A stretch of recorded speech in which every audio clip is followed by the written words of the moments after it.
Yani kwenye simu zenu, hebu niseme wazi, kwenye simu zenu kuna watu wa bid'a ninyi mwawasikiliza, kuna mahizbi mwawasikiliza, kuna watu ambao hawana manhaji ya Ahlus Sunnah wal Jamaa, ninyi ndio mwawasikiliza kwenye simu zenu, jambo ambalo dini yetu hakuna hiyo.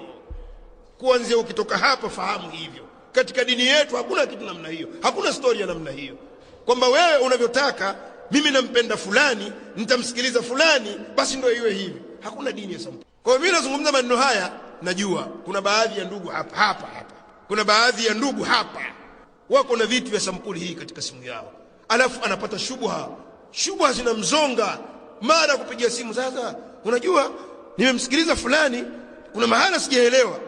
Ya nini wewe wamsikiliza fulani? Ahlus Sunnah wal Jamaa wamejaa tele.